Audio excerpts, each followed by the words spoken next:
Disclaimer. दोस्तों, ये कहानी केवल एक काल्पनिक रचना है। ये केवल लेखक के द्वारा रची गई यह एक कहानी है।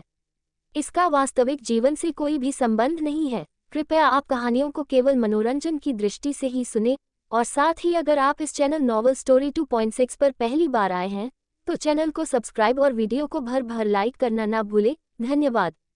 एपिसोड 14। अनन्या को अचानक अपने ऊपर किसी की ठंडी सांसें महसूस हुई। तभी रियांश, जो अब हल्के नशे में था, उसने अनन्या के टमी के चारों तरफ अपनी बाहें लपेट दी और खुद को उसके ऊपर बैंड कर दिया। उसकी नीली गहरी आंखें नशे से भारी हुई थी। अनन्या रियांश की पकड़ अपने ऊपर फील कर मदहोश हो रही थी। ये उसकी जिंदगी का पहला ऐसा नया एहसास था जिसे वो चाहकर भी रेसिस्ट नहीं कर पा रही थी। ऊपर से इस आदमी ने उसका जीना हराम कर रखा था। दूर रहे तो अपनी यादों से और पास रहे तो अपनी करीबी से। अब तो अनन्या ही खुद को समझ नहीं पा रही थी कि आखिर वो चाहती क्या है। क्यों उसके करीब आने से उसका दिल शोर करता है। क्यों उसके हक जताने पर भी उसे गुस्सा नहीं आता, जबकि उसे बिल्कुल बर्दाश्त नहीं था कि कोई उस पर हक जताए। बेबी, तुम मेरा जिद जुनून सब हो, लेकिन ये मत पूछना कि मैं तुमसे प्यार करता हूँ या नहीं, या फिर किसी को पहली नज़र में प्यार कैसे हो सकता है, क्योंकि इसका जवाब नहीं है मेरे पास। मुझे नहीं पता क्यों मैं तुम्हारे लिए पागल हो गया। हमेशा लड़कियों से दूरी बनाकर रहने वाला, उनसे नफरत करने वाला, आज किसी लड़की को ज़बरदस्ती किडनैप कर रखा है। मुझे सब कुछ बर्दाश्त है, लेकिन तुमसे दूरी नहीं। तुम सिर्फ मेरे लिए बनी हो, सिर्फ मेरे लिए। रियांश जिंदल की अनन्या। रियांश अनन्या के कंधों पर अपनी ठंडे लब रख उसे हल्के से चूमते हुए बोला। उसकी बात सुनकर अनन्या सदमे में चली गई थी। उसे आज पता चला था कि उसका किडनैपर उसकी होने वाली भाभी का भाई रियांश जिंदल है। इतने दिनों से तो वो इस बात से अनजान ही थी। वो अपने ही ख्यालों में खोई हुई थी, जब अचानक से रियांश के द्वारा किए गए उस किस ने अनन्या को कांपने पर मजबूर कर दिया। अनन्या झट से रियांश की तरफ मुड़ी। रियांश की शब्दों में छिपी चुनौती के सामने अनन्या का दिल और तेजी से धड़कने लगा। उसने अपनी आंखों से अपने सामने खड़े उस व्यक्ति को देखा, जिसकी नीली नशीली आंखें बिल्कुल किसी गहरे समुद्र की थी, जिसमें वो ना चाहते हुए भी डूबती जा रही थी। यही इकलौता वो इंसान था जिसकी वजह से उसका दिल धड़कता था। वह जानती थी कि रियांश के साथ इस कठिन रास्ते पर चलना उसके लिए कितना मुश्किल होगा। अनन्या के दिल में एक अजीब सी बेचैनी थी, जैसे कि वह किसी बड़ी मुश्किलों भरी रास्ते पर निकलने वाली है। लेकिन वो क्या करती, उसे कुछ समझ नहीं आ रहा था। उसके सामने खड़ा ये आदमी उसे खुद में डूबने पर मजबूर कर रहा था। क्या था आखिर उसकी आंखों में, जिस वजह से वो चाहकर भी खुद की रोक नहीं पा रही थी। अनन्या को पता था आज अगर उसने अपने एक कदम आगे बढ़ाए तो बाकी का सफर रियांश उसे अपने अलावा किसी और के साथ तो बिल्कुल नहीं करने देगा। वो उसकी इस अंधेरी दुनिया में कैद हो जाएगी हमेशा के लिए। क्या अगर वो रियांश को ठुकराती है तो वो उसे जाने देगा, लेकिन उसकी बातों से तो नहीं लगता। अनन्या अपने ही ख्यालों में खोई हुई थी जब रियांश ने उसके होठों को अपने कब्जे में लेकर उसे स्पीचलेस कर दिया। उसका दिमाग बिल्कुल ब्लैंक हो गया था। ये उसका फर्स्ट किस था जिसे इस नालायक आदमी ने ले लिया था, और अब कितने आराम से उसके कंधे पर सो रहा था।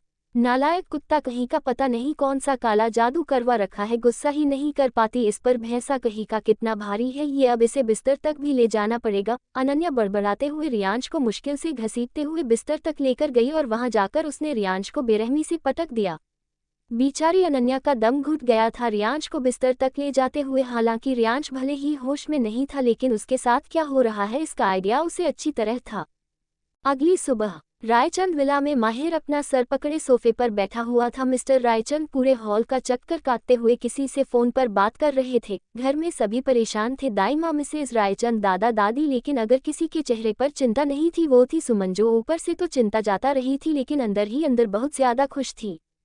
अभी मिस्टर रायचंद किसी से बात कर ही रहे थे कि तभी दरवाजे पर पूरा जिंदल परिवार हाजिर हो चुका था। उन्हें देखते ही माहिर तुरंत उठ खड़ा हुआ।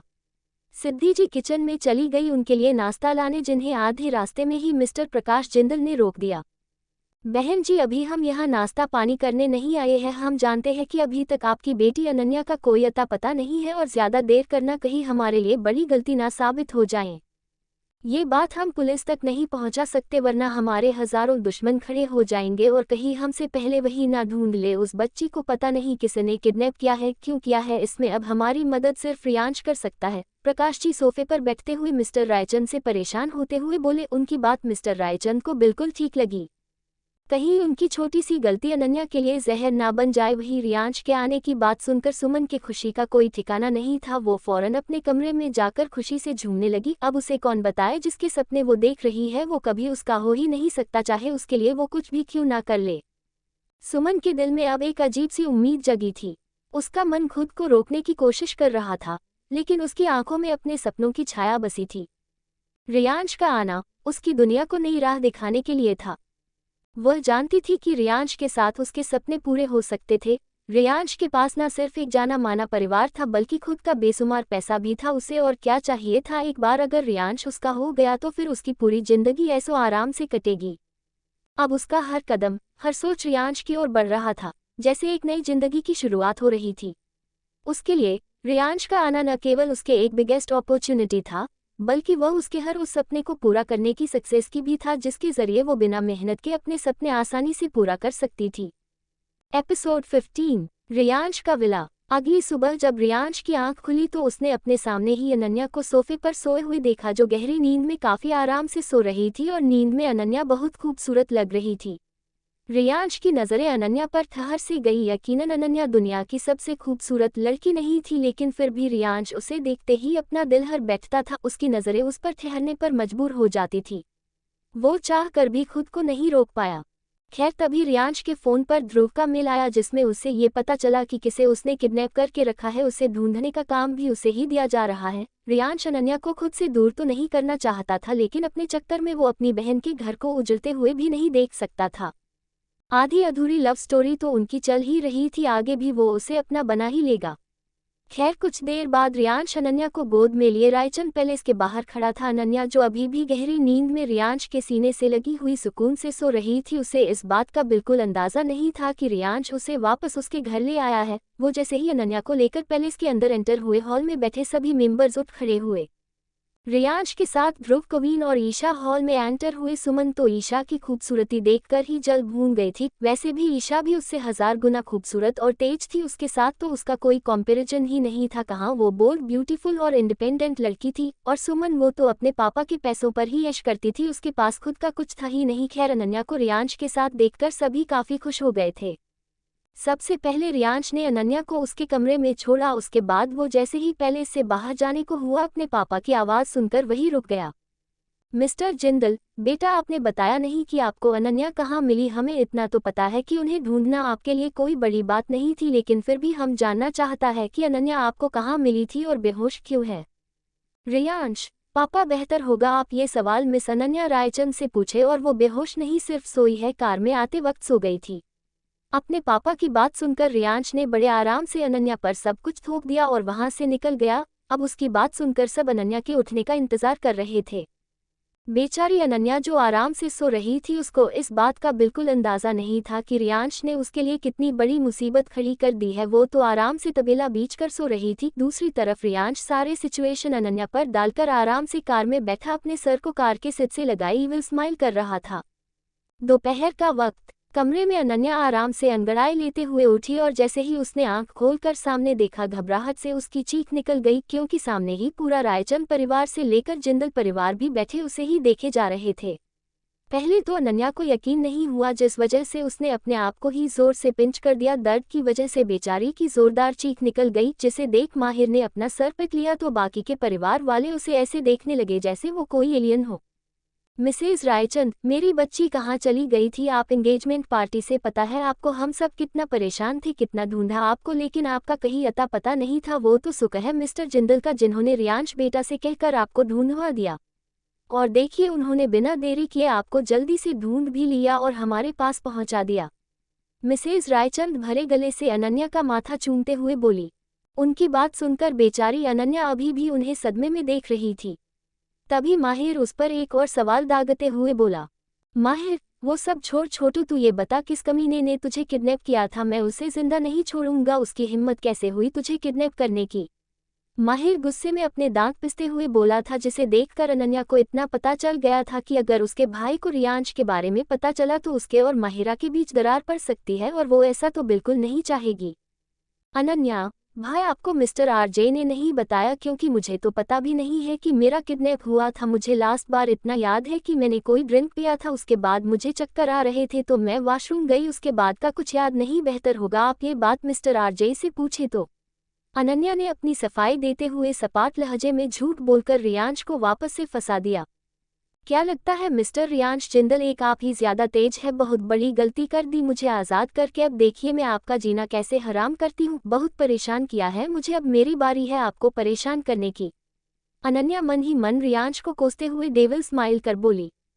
दूसरी तरफ अपने ऑफिस में बैठा रियांश, जो अनन्या को वीडियो कॉल के जरिए आराम से देख रहा था क्योंकि ध्रुव अभी भी वहीं था और ये काम रियांश ने ही उसे दिया था। अनन्या की बात सुनकर रियांश उसे कॉल पर ही घूरने लगा। कैसे इस चालाक लड़की ने उसे आसानी से फंसा दिया था। उसके चेहरे की स्माइल देखकर रियांश अच्छी तरह समझ गया था, हो ना हो अनन्या के दिमाग में कुछ तो चल रहा था। रियांश हमेशा अनन्या पर नजर रखने के लिए ध्रुव का ही सहारा लेता था, तो जाहिर सी बात थी कि आगे भी वो ध्रुव को काम पर लगाएगा। खैर अनन्या कभी रियांश की चील जैसे नज़र और लोमड़ी जैसे परख से नहीं बच सकती थी। उसे इस बात का अंदाज़ा भी नहीं था कि रियांश ने उसके चेहरे के एक्सप्रेशन को देखकर उसके मन में चल रही बातों को पता कर लिया है और अब आगे वो अनन्या ने के नेक्स्ट मूव का बेसब्री से इंतज़ार कर रहा है।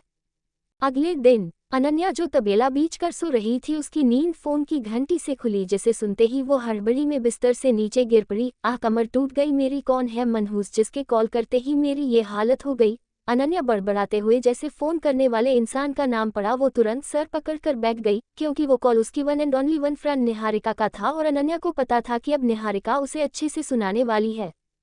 फिर भी उसने गहरी सांस भारी और कॉल रिसीव कर लिया। उसके कॉल पिक करते ही दूसरी तरफ से निहारिका नॉन स्टॉप बिना ब्रेक की गाड़ी की तरह चिल्लाना शुरू कर दिया। निहारिका, अनन्या की बच्ची, स्टडी क्या खत्म हो गई? तू तो भूल ही गई है मुझे, कमीनी कहाँ मरी हुई है? तुझे तो जॉब करना था ना, इधर जॉब के इंटरव्यूज शुरू हो चुके हैं। मैं तुझे उस वेबसाइट का लिंक देती हूँ, जल्दी से अप्लाई कर देखूँ। निहारिका अनन्या को मन भर सुनाने के बाद बिना उसकी बात सुने ही फोन कट कर दी, जिसके कुछ सेकंड बाद ही अनन्या का फोन वाइब्रेट हुआ, जिस पर अनामिका का मैसेज शो हो रहा था। अनन्या ने बिना वक्त गवाए अपना लैपटॉप उठाया और उस लिंक को ओपन कर जल्दी से अपना रिज्यूमे अप्लाई कर दिया। उसने उस कंपनी के नेम पर भी ध्यान देना जरूरी नहीं समझा, जो आरजे कॉर्पोरेशन था। खैर अब तो अनन्या अपने जॉब के लिए अप्लाई कर खुद को बेफिक्र महसूस कर रही थी। कल उसका इंटरव्यू था जिसकी तैयारी उसे अभी से करनी पड़ेगी क्योंकि जॉब पर्सनल सेक्रेटरी के लिए था, तो अनन्या उसके कुछ बेसिक्स चीज़ें पता करने में लगी थी। साथ ही कल के उसने ड्रेस भी सेलेक्ट कर लिया। रात के वक्त अनन्या ने जल्दी जल्दी अपना डिनर किया और सोने के लिए अपने कमरे में चली गई। तो दोस्तों, आखिर कहानी में आगे क्या होगा, यह जानने के लिए इस स्टोरी को सुनते रहिए सिर्फ और सिर्फ novel_story_2.6 चैनल पर। और अगर कहानी आप सभी को पसंद आए तो वीडियो को लाइक, कमेंट और शेयर जरूर करें। धन्यवाद।